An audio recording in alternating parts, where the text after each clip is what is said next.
안녕하세요. 에듀이랑 국사 최한나입니다. 자, 이제는 고대의 건축, 고분, 비석, 그리고 과학기술과 문화교류에 대해서 문화 파트 공부할 건데요. 자, 일단 먼저 건축 먼저 살펴보도록 하겠습니다. 자, 건축 부분은요. 고구려, 백제, 신라, 가야, 통일, 신라, 발해 한 번에 정리를 할 건데요. 먼저 건축은 사실 이 건축이 고대 시대 건축은 남아있는 게 없습니다. 바로 고려 시대에 그나마 좀 그 주심포 건물 그 정도 남아있죠. 자, 보시면 이제 건축에 보시면요. 고구려의 안압궁이 평양에 있었다고 한다. 하지만 지금 남아있진 않고 터만 남아있고요. 어쨌든 평양의 안압궁이라는 고궁, 이런 궁궐이 있었다라는 건 장수왕의 남진 정책과 관련해서 볼 수 있겠다. 그 다음에 백제는 미륵사지라고 해서 미륵사의 터만 남아있는데요. 이 무왕 때 그래도 미륵사지 석탑을 만들었다라는 거는 좀 기억해 두시면 되겠죠. 미륵사의 땅에 미륵사지 석탑이 남아있다. 자, 그리고 이제 익산에는 왕궁리가 있었고, 그 다음에 신라는 경주에 황룡사가 있었는데요. 이 황룡사 자체는 진흥왕 때 만들었지만 이 황룡사의 9층 목탑은 선덕여왕 때 9층 목탑을 만들게 됩니다. 누가 건의했죠? 그렇죠. 자장의 건의로 선덕여왕 때 9층 목탑을 만들었다. 자, 통일신라 같은 경우에는 바로 불국사에 석굴암에 불국사에 3층 석탑이 있고 또 불국사에 다보탑이 있습니다. 자, 그러면 그 건물 자체가 불국사 석굴암이 있고요. 그리고 안압지라고 불리는 동궁과 월지도 남아 있는데 이것은 인공 연못으로 이러한 통일신라의 이런 제방을 만드는 축제수를 알 수 있다. 그래서 신라가 일본에 이런 축제수를 알려줘서 한인의 연못이 남아있다. 이런 내용도 있고요. 발해 같은 경우에는 상경성이 있는데 이 상경성 앞에 쫙 뻗은 주작대로가 당의 영향을 받은 것이다 라고 했죠. 하지만 상경성 내부에 있는 온돌은 고구려의 영향을 받았다라고 볼 수 있겠습니다. 자, 여기서 이제 건물은 사실 딱히 암기할 내용은 없어요. 건물은 지금 남아있는 건물이 없기 때문에 이런 건물이 있었다는 거 정도만 알아두시고, 그래도 불국사는 이제 많이 복원을 해서 지금 현재 좀 남아있죠.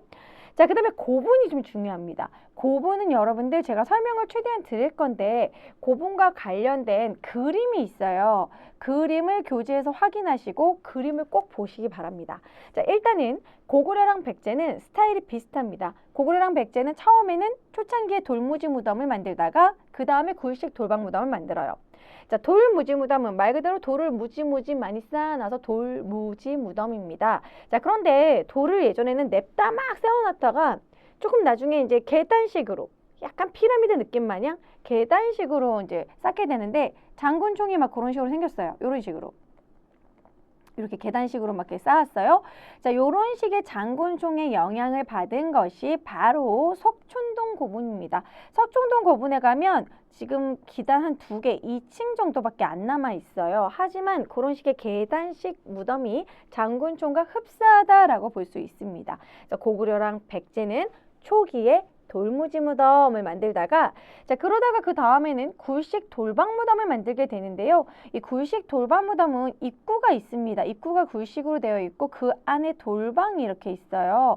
자, 그럼 입구만 찾으면 도굴이 아주 쉽다라는 거죠. 이렇게 흙을 덮어 놓는데 요 입구를 찾는 게 쉬워가지고 도굴이 쉽고, 그 대신 요 돌방이 있기 때문에 여기에 벽화를 그릴 수 있다. 여기 벽화를 그릴 수 있다. 벽화가 있고 도굴이 잘 됐다라는 거. 도굴이 용이하다. 도굴이 쉬웠다.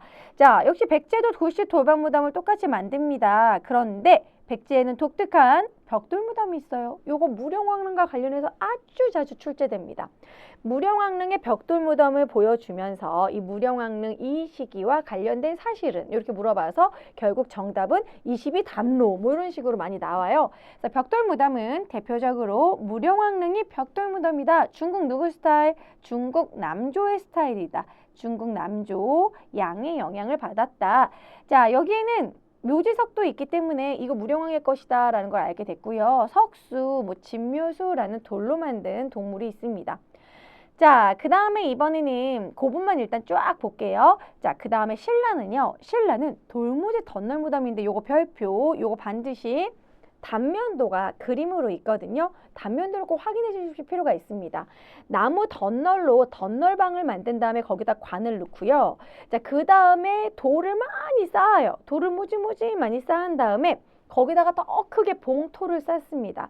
돌무지 덧널 무덤이라는 거죠. 돌도 쌓지만 그 안에 나무 덧널이 있다. 하지만 굴식이 아니야. 굴식이 없기 때문에 굴식이라는 건 입구로 이렇게 왔다 갔다 하는 통로가 있다라는 건데 입구가 없어요. 입구가 없으니까 어디가 입구인지 몰라서 도구를 안 당했다. 하지만 돌방이 아니라 나무로 되어 있는 널방으로 되어 있기 때문에 벽화가 없어요. 그래서 이 돌무지 덧널 무덤은 벽화가 없고 그 대신 도굴도 안 됐다는 게 중요합니다. 돌무지 덧널 무덤은 only 신라에서만 나타나는 독특한 무덤 양식이다라고 할 수 있고요. 벽화도 없고 도굴도 안 됐다. 자, 그러면 천마총에 있는 천마도는 뭐냐? 벽화가 아니다. 요거는 구체적으로는 말 장식에 그려지는 말의 장식 장리에 그려진 그림이에요. 말 등짝에다가 이렇게 덮는 가죽 덮개인데 그 가죽 덮개에다 그린 게 천마도입니다. 자, 황남대총은 뭐 이렇게 봉분이 두 개가 연결되어 있어서 좀 대규모로 크기가 크다. 자, 어쨌든 도굴이 되지 않았기 때문에 껴묵거리가 많이 남아있다라는 게 신라 무덤의 특징이다라고 할 수 있겠죠. 자, 그 다음에 가야 무덤 보겠습니다. 가야는요, 김에는 금관가야, 고령에 대가야 그렇게 되죠.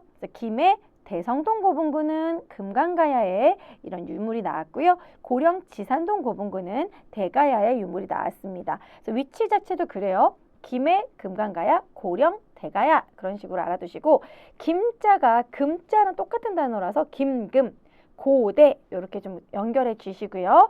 자, 여기서는 가야의 뭐 금관이라던가 금관 장식이라던가 아주 특이한 가야의 수레바퀴 토기 뭐 이런 것들이 나왔습니다. 그래서 이 수레바퀴 토기 같은 경우에는 나중에 일본에 전달을 해줘서 일본의 스에키 토기에 영향을 받아줬다. 뭐 이렇게 볼 수 있겠죠. 스에키 토기. 자, 그 다음에 통일신라로 넘어가면은 굴식 돌방 무덤이 유행하는데 규모가 작게 유행을 하게 됩니다. 이제 신라가 통일 시기가 되면 불교가 아주 융성하면서 화장이 유행을 하게 돼요. 그러면 화장을 하게 되면 관이 있다만 하면 화장은 조그만 이렇게 그릇에다 넣거든요. 그래서 무덤의 규모도 축소된다. 그래서 굴식 돌방 무덤, 무덤의 규모가 작아졌으며 둘레돌을 박았어요. 바로 12지 신상에 둘레돌을 박았는데 이 둘레돌이라는 건 이렇게 무덤이 있으면 주변에 이렇게 둘레돌을 박은 거예요. 요즘에도 산소에 가면 이렇게 둘레돌 박은 무덤을 볼 수 있습니다. 그래서 김유신묘 같은 경우가 이렇게 되어 있고 요 12지 신상이 바로 도교의 영향을 받은 거예요. 자추김묘 진사오미 그래서 도교의 영향을 받았다. 자, 그럼 발해의 무덤을 또 보도록 할게요. 발해의 그 문왕의 딸들 중에서 바로 정혜공주, 정효공주묘가 지금 현재 남아있는데요. 둘째와 넷째 딸인데 정혜공주묘는 그나마 좀 문왕 제위식이 좀 초창기에 만들었기 때문에 고구려 양식의 영향을 받습니다. 그래서 정혜공주묘는 굴식 돌방무덤으로 되어 있고요. 이 굴식 돌방무덤의 천장이 모조림 천장이라고 해가지고 이 네모의 사이 중간에 또 네모 이런 식으로 네모 이렇게 모를 줄여서 만드는 모조림 천장. 요 모조림 천장이 바로 고구려 스타일이에요. 모조림 천장. 자, 그리고 여기에 이 돌사자상이 있었는데 이 돌사자상의 폐기 뭐 그런 것이 고구려의 영향을 받은 것이다 라는 거 중요하고요. 자, 그 다음에 정효공주묘 이름이 되게 둘이 비슷하죠. 해효 정혜가 언니라는 걸 또 알아주세요. 정혜 정효공주묘는 벽돌 무덤으로 당 스타일입니다. 그래서 벽돌 무덤이고 그 안에 고구려 양식이 그나마 좀 있는 거는 뭐 그냥 참고로만 알아두세요. 여기는 천장이 평행고임 천장으로 요렇게 네모 평행하게 요런 식으로 평행고임 천장이 있는데 요것이 고구려 스타일.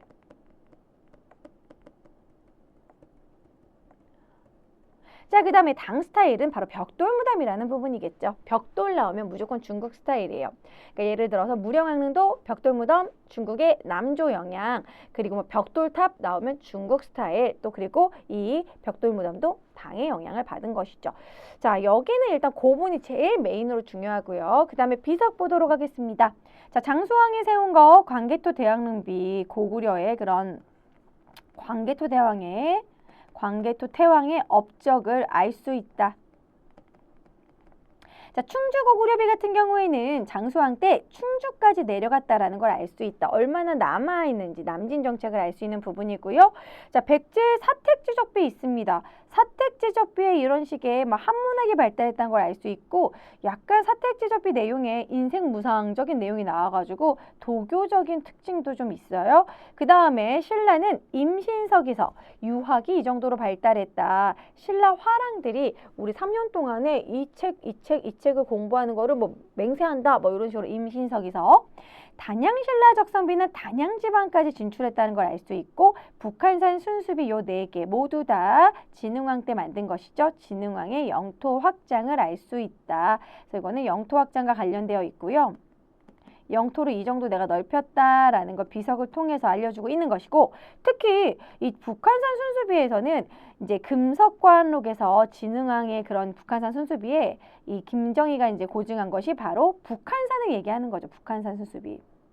자, 나머지는 이제 세 개가 있어요. 뭐 예를 들어서 이거 진흥왕 순수비라고 하는데, 북한산 순수비 외에는 마운영비, 황초령비, 뭐 창령비, 뭐 이런 식의 나머지 3개가 있습니다. 이렇게 4개의 순수비가 있다라고 보고 있고요. 북한산 순수비 같은 경우는 특히 김정희가 고증을 했다라는 거, 금석과한록이라는 책을 통해 이제 문헌 고증을 했다.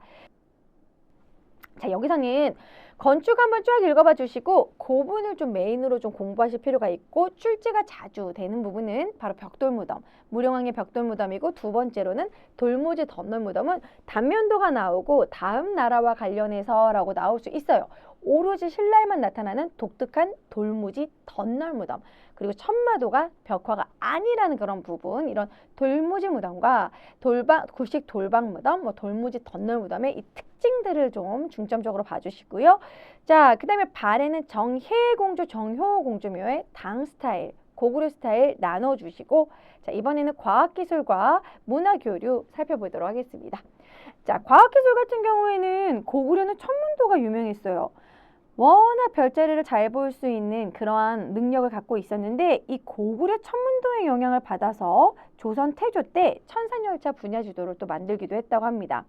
그리고 백제 같은 경우에는 또한 과학기술, 철을 막 8번, 7번 막 단련했다, 이런 예가 있어요. 7개의 칼날을 가진 칠지도입니다.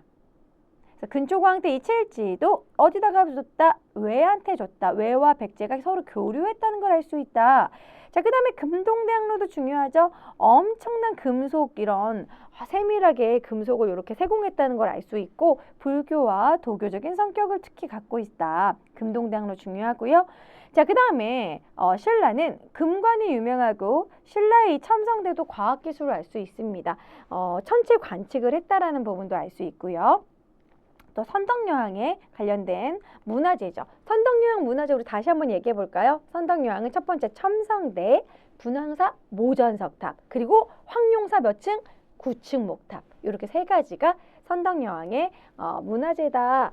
자, 그 다음에 가야 볼게요. 가야는 철기가 되게 발달했습니다. 가야에는 이 덩이쇠를 가지고 철 갑옷을 만들고 금동관을 만들고, 이 가야가 금관가야 시절에 뭐 이런 외와 낙랑과 교류하기도 했다. 변한 때 교류했던 거 그대로 금관가야까지 이어지는 거죠. 그래서 가야는 철기가 유명했다. 덩이쇠를 화폐처럼 사용하기도 했다라는 거. 덩이쇠를 화폐처럼 사용했다.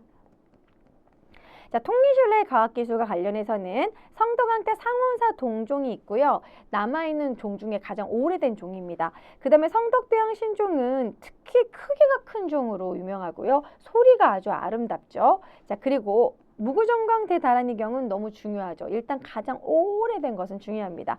현존 세계 최고 가장 오래된 목판 인쇄물이다.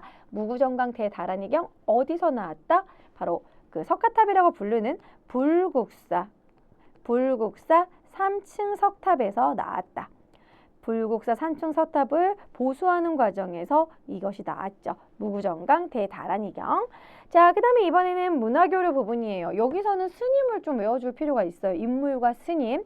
자, 일본에다가 문화를 전파해준 대표적인 스님이 있는데 먼저 담징. 담징은 뭔가 이제 그림을 그려줘. 근데 먹을 가져갔거든요. 그래서 먹을 듬뿍 담징 이런 식으로 뭔가 이제 물감을 가져갔다 이런 느낌으로 종이와 먹을 듬뿍 담징 제조기술 이거에서 뭐를 그리냐면 호류사 금당벽화를 그린 인물입니다. 호류사 금당벽화. 담징이 호류사 금당벽화를 남겼다. 혜자는 쇼토쿠 태자의 스승. 혜자태자. 그 다음에 수산리 고분벽화가 다카마스 고분벽화랑 벽화가 스타일이 비슷한데요. 이 수산리 고분벽화에서 여자들이 무지개 치마를 이렇게 입고 있는데 그 옷차림과 무지개 치마의 그런 색깔 그런 게 그대로 다카마스 고분벽화에도 나타납니다. 아마 이제 고구려의 영향을 받아서 그런 옷이 유행하고 그런 그림을 그리지 않았나 보고 있고요. 자, 그 다음에 백제는 아직기와 왕인이 한자를 교육하고 뭐 이런 보면은 아직기는 한자를 전달해 줬다면 왕인은 천자문과 논어로 조금 더 체계적으로 교재를 가져가서 알려줬고 놀이사칙의 별표, 놀이사칙에는 언제냐면 서왕 때 일본에 건너가서 서왕 때 이런 불경과 불상을 가지고 가서 서왕 때 갔다. 백제 성왕 때 일본의 불교를 전파해줬다라는 게 중요합니다. 일본의 불교를 처음 전파했다. 일본에게 불교는 사치다. 뭐 이런 느낌으로 놀이사치계. 자, 그 다음에 이제 신라 같은 경우에는 요런 막 이런 동궁과 월지 같은 그런 축제술이 발달했잖아요. 조선술, 축제술을 전달해줬고 그래서 일본의 한인의 연못 뭐 이런 것들이 남아있다. 한인의 연못. 자, 그리고 발에는 이 토기 제작 기술, 발에는 되게 특이한 토기를 많이 만드는데 뭐 이런 식으로 토기가 막 이렇게 있으면 막 여기 밑에가 수레바퀴로 막 이렇게 되어 있거든요. 이것이 일본 스에키 토기의 영향을 받아줬다. 일본의 스에키 토기. 자, 그 다음에 문화교류 부분에서 공통으로 나타나는 게 금동 미륵보살 방가사유상이 나와요. 근데 이게 일본에서 이제 목조 미륵보살 방가사유상을 만들었죠. 영향을 줬다. 자, 그 다음에 이제 이런 식의 고구려 백제 신라가 전달해준 불교 문화가 일본에서 아스카 문화를 이룬다는 거. 일본의 최초의 불교 문화라고 할 수 있습니다. 아스카 문화, 불교 문화. 자, 이번에는 기타 다른 식의 교류를 보면은요. 특히 고구려는 아프라시아부 궁전의 벽화에 고구려 사신으로 추정되는 이렇게 깃털 같은 거를 머리에 꼽은 그러한 사신이 2명이 있습니다. 그래서 여기 아프라시아부 궁전 그쪽이 막 우즈베키스탄 근처거든요. 그쪽까지 진출을 했다. 서역까지 진출했다는 걸 알 수 있고 각저총에 씨름도가 있어요. 각저총의 씨름도. 근데 이 씨름하는 사람들의 얼굴 한 명이 신현준 씨랑 닮았어. 약간 좀 서역인 얼굴이야. 우리나라 스타일은 아니야. 그런 식으로 서역인하고 씨름도 했나 보다라는 걸 알 수 있습니다. 그 다음에 이제 백제는 백제의 그 벽돌무덤, 무령왕릉의 벽돌무덤 자체가 중국 남조 스타일. 그 다음에 백제 이어서 뭐 이런 보검, 신라의 통일신라 때 이런 보검이라든지 뭐 이런 걸 보면 유리제품, 보검이나 유리제품이 아라비아, 서역이라고 하면 다 뭐 아라비아랑 교류했겠다 이렇게 기억하시면 돼요. 자, 그 다음에 통일신라가 되면 이 원성왕릉, 괴릉이라고 부르는 원성왕릉에도 무인석이 외국인 약간 아라비아 스타일이에요. 그래서 이 무인석의 외모도 서역 스타일이다라는 걸 알 수 있죠. 자, 이런 식으로 굳이 막 일본이나 중국 외에도 주변에 이런 서역들, 아라비아와라도 적극적으로 교역을 했다라는 그런 부분이 중요하고 이 중에서는 각저총의 이런 씨름도의 그런 외모라던가 벽돌무덤, 이 무령왕릉의 벽돌무덤이 남조 영향이라는 게 아주 중요하고 그리고 여기서는 인물하고 뭐를 전달해 주는지 몇 명 정도 외워주셔야 돼요. 담징은 호류사 금당벽화, 먹을 전달해 줬다. 종이나 먹, 그림 그리는 거. 글씨 쓰는 거, 그쵸? 그 다음에 혜자는 쇼토쿠 태자의 스승, 아직기와 왕이는 유학교육, 아직기는 한자, 왕이는 천자문. 자, 그 다음에 이제 놀이사치계 같은 경우에는 불경과 불상, 특히 아직기와 왕인 같은 경우에는 막 근초고왕 때 전달이 됐다라는 거. 그렇지만 놀이사치계 같은 게 중요해요. 놀이사치계 성왕 때 불교를 전파했다. 자, 그 다음에 토기 제작 기술. 가야의 토기는 일본의 스에키 토기에 영향을 끼쳤다. 자, 그리고 백제의 그 칠지도 요 근초고항 때 일본에 하사한 것이다. 금동대학로 도교다. 자, 그리고 첨성대 뭐 그리고 황룡사 구축목탑, 분황사 모전석탑 요거 세 개의 문화재는 선덕여왕, 가야는 철기가 유행이다. 바로 덩이쇠. 그 다음에 통일신라 같은 경우에는 이 무구정강 대단원경 특히 중요해요. 제가 문화사는 여러분들이 특히 어려워하기 때문에 지금 2번씩 정리해드리고 있는 겁니다.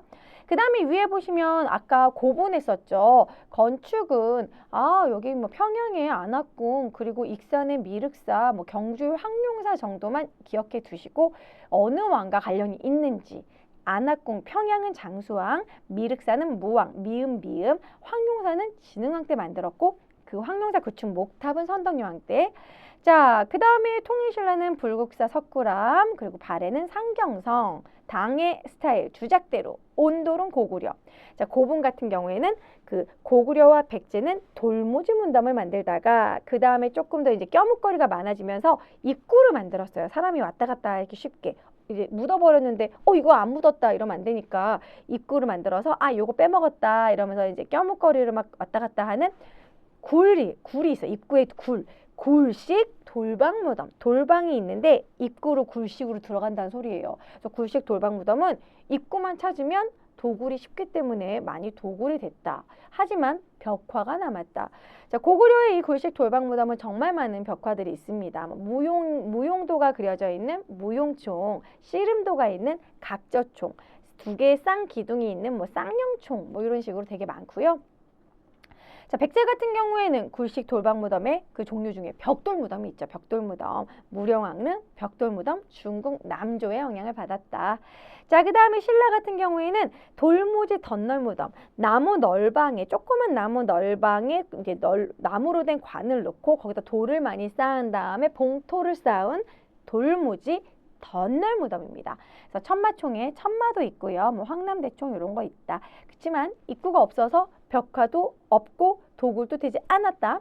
자, 그리고 그거 중요하고 그리고 김해 금강가야 고령 대가야 연결해 주시고 통일신라가 되면 굴식 돌방무덤 규모가 작아지면서 둘레돌을 박았다. 그리고 발해 정혜공주묘는 고구려 스타일 굴식 돌방무덤, 그 돌사자상, 정효공주는 벽돌무덤이라서 그거는 당나라 스타일이다.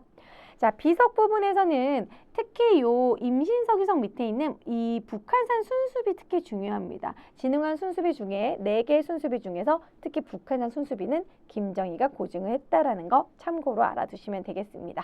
이렇게 문화사는 한번 쭉 훑어보고 또 중요한 거 다시 한번 찍어봤어요. 이제 나머지는 여러분들이 열심히 꼼꼼히 암기해 주시기 바랍니다. 자, 그럼 다음 강의에서 만날게요. 안녕!